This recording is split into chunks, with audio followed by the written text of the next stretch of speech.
J'espère que vous allez bien. J'espère que vous vous portez bien. Pardonnez-moi, le froid ici commence à devenir de plus en plus terrifiant et difficile. Il y a une vague de froid qui a commencé en France au début du mois de janvier. Et cette vague de froid nous expose à des problèmes de santé qui deviennent récurrents, malheureusement, à cause de la charge importante de notre travail. En tout cas, cette vague de froid qui s'abat sur le territoire français au début du mois de janvier 2025, elle s'est abattue aussi sur les relations algéro-françaises.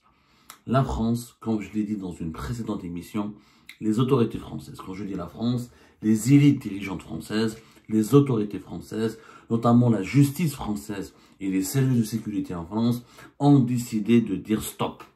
Stop au réseau de la terreur du régime algérien. Stop à la politique du chantage du régime algérien. Stop à la politique de la menace du régime algérien. Les arrestations des influenceurs, des deux premiers influenceurs. Et selon nos informations, parce que nous avons contacté des sources judiciaires et sécuritaires ici en France, il y aura potentiellement d'autres arrestations dans le milieu des influenceurs ou dans le milieu des partisans du régime algérien ici en France. Pour une raison simple, la France ne veut pas être déstabilisée de l'intérieur par les relais du régime algérien. Les relais du régime algérien, depuis la fin de l'année 2024, ont commencé à menacer, à déstabiliser la France de l'intérieur. En utilisant quoi? En utilisant des influenceurs violents, clairement terroristes, des traqués mentaux, qui appellent au meurtre, qui appellent à la violence, qui essayent de manipuler la communauté, les membres de la communauté algérienne en France, pour les pousser à commettre des actes de délinquance, pour les préparer à des actes de violence, pour les inciter à commettre des agressions contre les opposants algériens établis en France ou contre même des Français, des Françaises et des Français qui seraient coupables, qui seraient impliqués dans des actes de subversion ou là de menaces contre l'Algérie. Depuis l'arrestation de Boualem Sansal le 16 novembre 2024, de novembre à décembre 2024, les autorités algériennes, de façon officielle, le NTV, Algérie 24 News, les médias publics, les médias privés, certains partis politiques, des personnalités politiques algériennes s'expriment clairement, attaquent la France et incriminent les autorités françaises, et incriminent les services secrets français et leur imputent des manœuvres de déstabilisation de l'Algérie ou les accusent de faire partie ou d'orchestrer des complots visant à relancer le terrorisme, à relancer une rébellion armée sur le sol algérien. Des accusations extrêmement graves, fantaisistes, qui ont été démenties, qui ont été dénoncées, déplorées par le ministère français des Affaires étrangères, le Quai d'Orsay, à au moins 2 ou 3 reprises. Mais la campagne anti-française est partie loin en Algérie, puisque le régime algérien l'a exporté vers le sol français, où il utilise des influenceurs. L'enquête va le déterminer. Zazo Youssef, Ahmed Tintin, ils sont très nombreux. Le régime algérien en France n'a pas que la grande mosquée de Paris. Il a la grande mosquée de Paris, il a des associations, il y a des collectifs, il y a aussi malheureusement des TikTokers, des Facebookers, des personnalités médiatiques ou la politique qui sont proches du régime algérien et qui reproduisent sa propagande sur le sol français. La propagande qui veut que, soi-disant, des opposants algériens sont soutenus financièrement ou des opposants algériens ou des mouvements classés comme terroristes par le régime algérien, comme le MAC, comme le mouvement pour l'autodétermination de la Kabylie, seraient soi-disant, selon les accusations des autorités algériennes, financés, actionnés, utilisés par les autorités françaises pour déstabiliser l'Algérie. Ce qui est complètement faux. Moi, je vis en France, je suis un journaliste engagé, classé comme opposant, contre mon gré, parce que le journalisme engagé qui dénonce, qui critique les autorités algérienne est considéré comme de l'opposition, comme de la subversion. Je n'ai jamais été soutenu par les autorités françaises. J'ai eu des procès en France comme n'importe quel justiciable. Des procès que j'ai gagnés à la régulière. Je n'ai jamais eu un traitement de faveur, ni aucune forme de soutien. Le MAC, on en a parlé. Le MAC vit ou la vivote avec l'argent de ses militants. Il n'a jamais été soutenu. Des militants du MAC, quand ils commettent des erreurs ou là, quand ils ont des problèmes au niveau de la justice, sont arrêtés et jugés en France. Il n'y a aucun traitement de faveur. Au contraire, ce sont les partisans du régime algérien qui, depuis 2020, ont été favorisés par la France. On a laissé l'école, on a laissé. Il faut rappeler, en 2022, en 2023, il y a eu pas mal de manifestations ou de tentatives de manifestations des partisans du régime algérien à Paris, ou Ils ont sorti les posters des opposants algériens, etc., où ils les ont accusés de rouler pour le Maroc, où ils ont associé, où ils ont associé, comment on appelle ça, les opposants, les journalistes indépendants algériens, Farhat Mhenni, Oumak, Khaltouha. J'en parle pas. La grande mosquée de Paris, qui est financée par l'Algérie, à hauteur de plus de 2 millions d'euros par an, et qui détient l'exclusivité du marché de l'exportation des produits halal, des viandes halal depuis l'Algérie, depuis l'Europe vers l'Algérie. Elle dispose de tous les pouvoirs en France. Ils accèdent au ministère de l'Intérieur, ils accèdent à l'Élysée, ils invitent, ils organisent des événements. Tellement l'ingérence algérienne en France était incroyable et inédite que Tebboune a financé la campagne du deuxième mandat de Tebboune en France a été financée par la Grande Mosquée de Paris, qui est une institution française, par les associations proches de la Grande Mosquée de Paris, travaillant pour la Grande Mosquée de Paris. De l'argent public algérien a été utilisé sur le sol français pour financer les meetings et la campagne du deuxième mandat de Tebboune. Et la France avait fermé les yeux.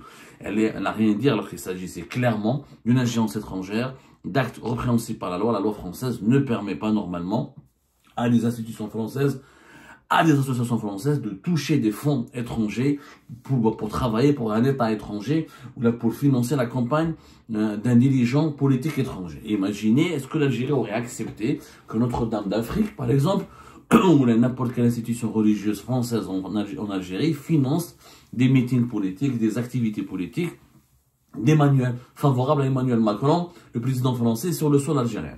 C'est inimaginable. Bien, de 2020, 2023, 2024, le régime algérien avait les pleins pouvoirs. Les partisans du régime algérien se permettaient d'insulter les opposants, de les menacer. Ils étaient rarement inquiétés. Je dis bien, des agents des services secrets algériens se permettaient de traquer les opposants algériens, de les photographier. Il y avait même des franco-algériens, parce qu'avant Boualem Sansal, il y avait plusieurs franco-algériens, on en a déjà parlé, qui ont été arrêtés, emprisonnés en Algérie, et la France n'a jamais milité, elle n'a jamais voulu faire du lobbying de façon active, de façon brutale, de façon violente pour demander leur libération. Le régime algérien avait carte blanche en France. Ça a changé. Le régime algérien n'a plus de carte blanche en France parce qu'il est parti trop loin, parce qu'il a voulu semer la zizanie et toucher à la sécurité nationale. La communauté algérienne en France, elle est extrêmement importante. Il faut savoir que dans la population immigrée en France, il y a au moins 900 000 Algériens qui sont 900 000 Algériens qui sont établis en France, 900 000 Algériens nés en Algérie et vivant en France. Parce que la population immigrée en France, les études pour la mesurer sont très compliquées. On parle de 7 300 000 immigrés. Mais la définition d'immigré en France, c'est quoi? C'est une personne née à l'étranger et résidant en France. Même s'il a été naturalisé français, il est considéré comme immigré parce qu'il est né à l'étranger. Il est venu de l'étranger pour s'installer en France. Mais dans les 900 000, les 7 300 000 immigrés, qu'il y a 4 800 000 d'étrangers, aucun 2 500 000 immigrés naturalisés français. Ça nous fait une communauté de 7 300 000. Sauf que dans les 7 300 000, il n'y a pas que 900 000 Algériens parce que il y a des Français d'origine algérienne. Il y a des Algériens qui sont nés en France, qui ne sont pas nés en Algérie, qui sont issus de la première, de la deuxième. Les Algériens immigrent en France depuis bien avant l'indépendance. Et après l'indépendance, avec les accords de 68, les années 70, jusqu'aux années 80, il y a eu des centaines de milliers d'Algériens qui ont immigré en France, qui ont fait des enfants, et leurs descendants sont devenus français. Ils ne sont pas nés en Algérie, mais ils ont la nationalité. Des fois, quelques-uns, on parle au moins, on estime au moins 2 millions de franco-algériens qui ont à la fois la nationalité française et la nationalité algérienne. Sans parler des autres Algériens ou des autres Français d'origine algérienne qui n'ont pas fait les démarches nécessaires pour avoir le passeport algériens qui ne se sont pas immatriculés ou là qui ne se sont pas présentés devant les consulats algériens pour avoir un passeport algérien. Mais au bas mot, on parle de 5 millions d'Algériens ou de 5 millions de personnes en France où ils sont d'origine algérienne, où ils sont binationaux, où ils sont des sans-papiers, où ils sont des descendants de pieds noirs, ou des descendants de Français, ou des descendants d'Algériens. Au moins 5 millions de personnes ont une relation avec l'Algérie qui sont établies en France. C'est une grande communauté. C'est franchement une énorme communauté. Les chiffres de 900 000 qui est régulièrement cité par les autorités françaises parce que on parle uniquement des personnes immigrés vivant en France, mais nés à l'étranger. Mais les Algériens qui sont nés en France sont beaucoup plus nombreux. C'est pour ça qu'on parle d'une communauté de presque 5 millions de personnes. Et le régime algérien, qu'est-ce qu'il a tenté de faire? À travers les réseaux sociaux, à travers la désinformation, à travers la manipulation, à travers ce qu'on appelle la haine en ligne, de remonter d'utiliser les membres de la communauté algérienne pour faire pression sur la France. Il a déjà commencé à le faire en juillet 2023, avec les émeutes qui ont eu lieu dans les banlieues de Paris, dans les banlieues à Nanterre et dans les autres banlieues de France, dans les quartiers populaires, pour protester contre une bavure policière terrible et terrifiante qui a mené vers la mort d'un jeune adolescent français d'origine algérienne. Où la diplomatie algérienne, le ministère algérien des Affaires étrangères avait fait un communiqué à l'époque, à la fin du mois de juin 2023, pour dénoncer la bavure policière et demander la protection des membres de sa communauté. Ça ne s'est pas arrêté là, puisque en France, il y a des associations qui sont clairement identifiés, des activistes, des lobbyistes, des personnalités médiatiques, au-delà de la grande mosquée de Paris, qui travaillent pour le régime algérien. C'est-à-dire qui animent, qui financent des activités dans les quartiers où la communauté algérienne est présente. Et on a utilisé les réseaux sociaux pour convaincre, pour tenter de manipuler la diaspora algérienne, en lui faisant croire que la France et ses autorités sont hostiles à l'Algérie, sont pas hostiles à Tebboune Chenguereha, mais sont hostiles à toute l'Algérie, qui veut torpiller l'Algérie, qui veut déstabiliser l'Algérie en donnant des armes, des financements aux opposants algériens, à des mouvements radicaux qui le MAC. Donc le régime algérien a utilisé, parce que les Azo Youssef, les Ahmed Tintin, TikTok, la France a demandé leur expulsion. L'Algérie ne veut pas les récupérer. L'Algérie n'a pas voulu les récupérer. En plus, bizarrement, c'est des profils qui ont émergé durant ces 2 dernières années, notamment les derniers mois, où il y avait une grave crise entre Paris et Alger. Et ces profils, ces comptes sur TikTok, ces influenceurs ont été renforcés, ont pris de l'importance et de l'audience, juste au moment, dans une séquence qui coïncide avec l'aggravation des tensions entre l'Algérie et Paris, l'aggravation, un peu comme les mauvaises relations entre l'Algérie et la France, ont commencé depuis la reconnaissance de la souveraineté du Maroc sur le Sahara occidental par la France, et depuis que la France refuse d'expulser les opposants algériens. La France soutenait systématiquement le régime algérien, sauf que le régime algérien ne voulait pas un soutien, il voulait un alignement. Il voulait que la France s'aligne systématiquement sur toutes ses positions. Que la France n'héberge pas les opposants, que la France ne protège pas les réfugiés algériens, que la France ne permette aucune critique contre le régime Tebboune depuis son territoire, que la France s'éloigne définitivement du Maroc, qu'elle combatte, qu'elle diabolise le Maroc et qu'elle fasse une alliance avec l'Algérie contre le Maroc. La France, elle était OK pour soutenir le régime algérien, mais pas dans toutes ses folies, pas dans toutes ses dérives. La France est un pays souverain, elle a ses intérêts, elle a ses agendas. Donc sur certains dossiers, il y avait des divergences. Les divergences ont été interprétées par le régime algérien comme de l'hostilité. Donc le régime algérien manipule, il utilise la communauté algérienne en France pour faire de la pression. Donc il refuse de récupérer les migrants, il refuse de coopérer pour lutter contre l'immigration clandestine, il refuse de participer, d'aider la France pour appliquer les obligations de quitter le territoire français qui visent les citoyens algériens. Au moins, on parle, selon des sources, de presque 15 000 Algériens qui doivent être expulsés par la France parce qu'ils sont impliqués dans des actes de délinquance ou là parce qu'ils sont dans une situation irrégulière. L'Algérie ne veut pas les récupérer.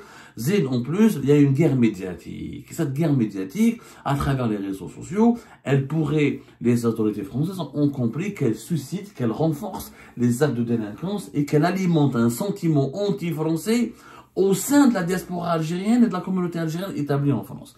Et c'est là où les services secrets, les services de sécurité français ont tiré la sonnette d'alarme, et c'est là où la France a décidé de lutter sérieusement. Il faut savoir qu'en France, comment ça se passe? En France, ils ont un dispositif pour lutter contre la désinformation et le terrorisme en ligne. Parce que le terrorisme, il est matériel, mais il est aussi virtuel, à travers des appels à la haine, des appels à la violence, des appels au meurtre. En France, ils ont une plateforme qui s'appelle Pharos.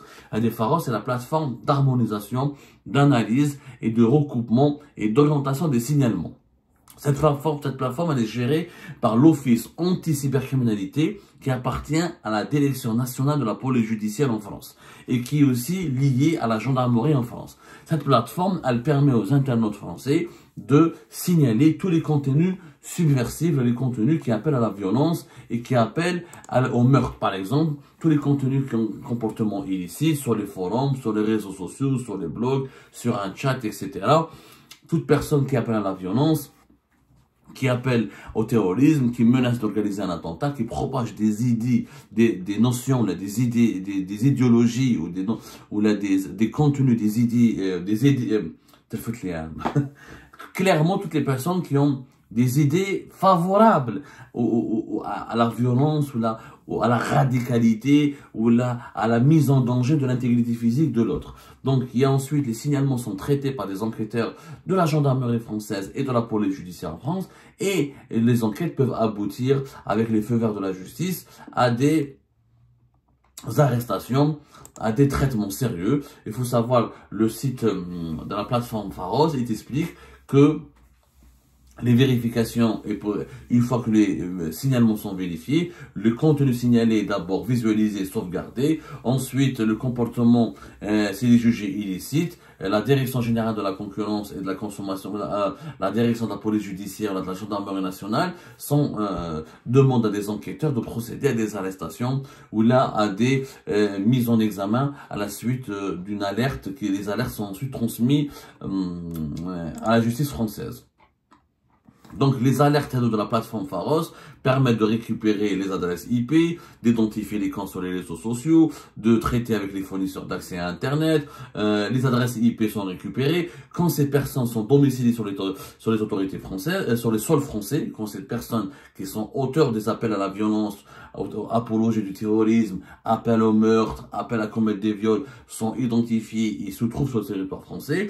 Les services de sécurité demandent des autorisations à des procureurs de la République pour leur permettre de procéder à des arrestations, à des placements en garde à vue. C'est ce qui s'est passé avec les deux influenceurs proches du régime algérien. Donc cette fois-ci, qu'est-ce qui se passe? Les autorités françaises ont décidé de lancer des enquêtes. Il y a l'Office anti-cybercriminalité, il y a des brigades spécialisées de la police judiciaire en France, des brigades spécialisées de la gendarmerie française qui ont lancé des enquêtes sur tous les réseaux du régime algérien. Quand les signalements parviennent de la plateforme Pharos, ils ont un circuit classique qui est suivi pour mener les enquêtes et demander ensuite des arrestations, des mises en examen. Mais déjà, en France, on a donc le service de renseignement intérieur, qui est la DGSI, la Direction Générale de la Sécurité Intérieure, et la police judiciaire en France, elle a aussi des brigades spécialisées qui connaissent, qui identifient et qui travaillent sur les réseaux du régime. Les réseaux, c'est quoi? C'est les influenceurs, c'est les associations, c'est les personnalités médiatiques ou publiques qui sont proches du régime algérien, qui sont surveillés en ce moment. Leur comportement est surveillé, les contenus qu'ils diffusent sur les réseaux sociaux, sur Internet sont surveillés. Et dès qu'il y a un appel au meurtre, un appel à la violence, des appels à la haine, des tentatives de semer la zizanie entre les Français d'origine algérienne et la France et les autorités françaises, et les autorités françaises, les services de sécurité en France sont instruits de lancer des enquêtes très rapidement et de procéder à des arrestations dès que certaines lignes rouges sont franchies. C'est quoi ces lignes rouges? Encore une fois, appel à la violence, appel à des agressions, appel à la haine, apologie du terrorisme et menaces de mort. Dès qu'il y a des menaces de mort qui sont prononcées, les services de sécurité français sont instruit directement de procéder à des arrestations. C'est pour ça que Bruno Retailleau, ministre de l'Intérieur en France, utilise toujours l'expression « ne rien laisser passer ». La France a décidé de ne rien laisser passer parce qu'il s'agit de sa sécurité. Il y a une communauté algérienne extrêmement importante. Quand tu manipules des Algériens, des Français d'origine algérienne, des Franco-algériens, des binationaux, quand tu leur dis H24 sur TikTok et sur Facebook que les Français veulent soutenir l'indépendance de la Kabylie, que les Français soutiennent des groupes terroristes veulent lancer des groupes terroristes en Algérie, que les Français arment les opposants algériens pour désunir ou pour diviser l'Algérie, ça peut inciter des actes de délinquance. Donc, Inch'Allah, des opposants algériens peuvent risquer des agressions, des attentats peuvent être commis en France. Et naïf, la France veut veut diviser mon pays d'origine, menace mon pays d'origine. Je vais brûler une préfecture, je vais agresser des policiers français. C'est de la déstabilisation de la sécurité nationale de l'État français. C'est une véritable déstabilisation. Vous imaginez que le Mali, qui a une communauté malienne importante en Algérie, va demander à ses ressortissants de lutter, de commettre des attentats, ou là il va utiliser des influenceurs maliens pour leur demander de faire des attentats, ou d'agresser, de commettre des agressions sur le sol français, sur le sol algérien, parce que l'Algérie soutient des mouvements terroristes qui menacent la sécurité nationale du Mali. ben, l'Algérie aurait réagi encore plus brutalement, encore plus sévèrement. D'ailleurs, les autorités françaises sont critiquées par les partis de l'opposition en France, par plusieurs mouvements politiques en France pour leur passivité. Ce sont Zazou Youssef ou la Ahmed Tintin, ils étaient sous OQTF, sous obligation de quitter le territoire français. C'est des personnes qui étaient reconnues comme dangereuses. Zazou Youssef, il avait été condamné à 1 année de prison ferme en 2023 parce qu'il a saccagé, il a détruit, il a participé à la dégradation, à la destruction d'un établissement sportif à Brest. Ce sont des personnes qui ont des casiers judiciaires, qui sont violents. Donc c'est des terroristes virtuels qui sont connus. Ils ne sont pas les seuls. Les partisans du régime algérien sont connus. Maroufin en France. Maroufin, souvent c'est des délinquants, c'est des voyous. Et qui sont utilisés. Ils sont utilisés. Et je suis sûr que si on fait une enquête minutieuse, qui va chercher les délinquants ont des idées de patriotisme, de lutte contre les opposants politiques, de lutte contre les mouvements politiques subversifs en Algérie. On les a politisés. Un délinquant n'est pas politisé comme ça par hasard. C'est qu'il a été manipulé, il a été en contact avec une officine politique, avec une officine sécuritaire depuis l'Algérie, qui lui donne des ordres, qui lui donne des instructions. De toute façon, les enquêtes vont le démontrer. S'il y a une complicité de la part des officiels algériens, ou de la part d'une autorité algérienne, ou de la part de lobbies proches du régime algérien, la justice française pourrait lancer des mandats d'arrêt internationaux. Elle pourrait demander des arrestations, elle pourrait réclamer des comptes à l'Algérie, elle pourrait mettre en cause les autorités algériennes. Parce que là, il s'agit d'une ingérence étrangère. Il s'agit de vouloir semer l'insécurité sur le sol français.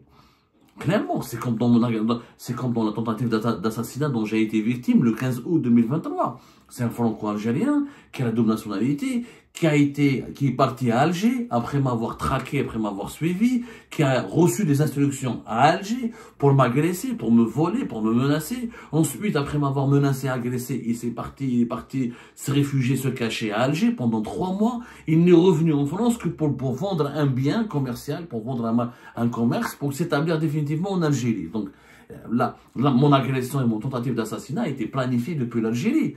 Donc, ce qui a été fait contre Abdel Samad aurait pu être fait contre plusieurs opposants algériens, contre plusieurs personnalités politiques algériennes établies en France et qui luttent et qui dénoncent l'autoritarisme, la dictature du régime algérien. La France, elle est devenue le théâtre des opérations des réseaux de la terreur et des réseaux qui alimentent une véritable campagne de terreur sur le sol français. Et ça désunit la France. Quand les Français d'origine algérienne, on leur dit matin et soir que la France soutient les séparatistes algériens, soutient les séparatistes kabyles, que la France, que les services secrets français ont voulu lancer des groupes armés, des groupes terroristes sur le sol algérien, que la France complote avec le Maroc et Israël contre la sécurité nationale de l'Algérie, que la France veut déstabiliser l'Algérie. À un moment donné, ces Français d'origine algérienne vont devenir agressifs, vont avoir de la haine, vont vouloir se venger, parce qu'ils ne veulent pas du mal, ils ne veulent pas que leur pays d'origine où ils ont des parents en Algérie, ils ont des voisins, ils ont des amis en Algérie, ils ont des liens familiaux avec l'Algérie, et aucun Algérien, même s'il a la nationalité française, et aucun Français d'origine algérienne, aucun binational ne pourrait tolérer qu'un mal arrive à son pays d'origine qui est l'Algérie. Personne ne le veut, ce scénario. Or, et donc, on est en train d'inciter les Français d'origine algérienne à se révolter, à se rebeller, à protester en France. Donc, cette propagande algérienne veut déstabiliser la France de l'intérieur. De l'intérieur. C'est pour ça que le ministère français de l'Intérieur a lancé le slogan « Ne rien laisser passer ». Parce que si les Français aujourd'hui, si les autorités françaises conservent cette passivité qui a trop duré depuis 2020, c'est la sécurité nationale de la France qui sera déstabilisée. Il y a plusieurs millions d'Algériens qui vivent en France. Des émeutes peuvent éclater, des affrontements peuvent éclater, des agressions peuvent avoir lieu. Aujourd'hui, la France ne veut plus tolérer le moindre dérapage. C'est pour ça que Bruno Retailleau dit ne rien laisser passer. Et c'est pour cette raison qu'une vaste enquête, je vous le confirme, une vaste enquête a été lancée sur l'ensemble, une vaste enquête a été lancée sur l'ensemble des partisans et des acteurs et des réseaux du régime algérien en France, et des arrestations probables, de potentielles arrestations peuvent survenir dans les jours à venir, et que les plateformes de signalement des contenus subversifs et des contenus appelant au meurtre et au terrorisme ces signalements qui viseront les influenceurs algériens employés ou proches du régime algérien seront traité sérieusement par les services de sécurité et la France a décidé de réagir et de riposter avec beaucoup de sévérité à cette propagande de déstabilisation qui la cible, il faut le dire, il faut avoir le courage de le dire et de le reconnaître.